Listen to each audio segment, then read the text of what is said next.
Naxçıvan Dövlət Universitetində görkəmli oftalmoloq alim akademik Zərifə Əliyevanın anadan olmasının 102-ci il dönümü mövzusunda elmi-praktik konfrans keçirilib.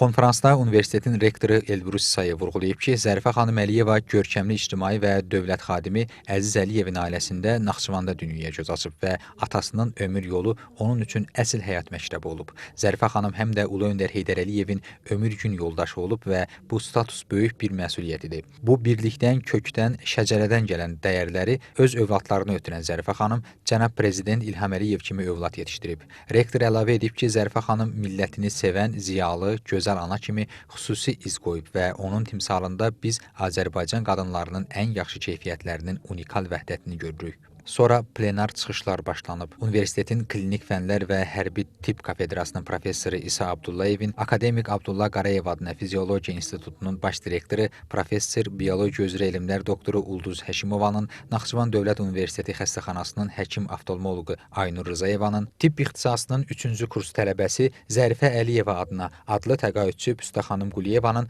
görkəmli oftalmoloq alimin həyat və fəaliyyətinin müxtəlif istiqamətlərinin əks olunduğu məruzələri dinlənilib. Konfrans akademik Zərifə Əliyevaya həsr olunan videoçarxın nümayişi ilə davam edib. Görkəmli oftalmoloq, əməkdar elm xadimi, tibb elmlər doktoru, professor, əziz və sevimli Zərifə Əliyeva. Daha sonra universitetdə yeni təsis olunmuş akademik Zərifə Əliyeva adına Bioloji Araşdırmalar Mərkəzinin elmi layihələrinin təqdimatı keçirilib. Naxçıvan Muxtar Respublikasında yetişdirilən kənd təsərrüfatı məhsullarının qida əlavələrinə yeni transformasiyası, innovativ yanaşmalar və perspektivlər, Naxçıvan Muxtar Respublikasında qan təzyiqi xəstəliklərinin səbəblərinə yönəlmiş tədqiqatlar, Naxçıvan Muxtar Respublikasında mədəni və yabanı taxıl bitkilərinin genofondunun mühafizəsi və biomüxtəlifliyinin tədqiqi, Naxçıvan Muxtar Respublikasında yetişən dərman bitkilərindən alınan təbii mənşəli tibbi əhəmiyyətli sabunların kosmetik tədqiqi mövzuları üzrə layihələr konfrans iştirakçılarına təqdim edilib. Sonda xatirə fotosu çəkilib. Kifayət Mahmudova, Akşin Məhərrəmov, NTV Xəbər.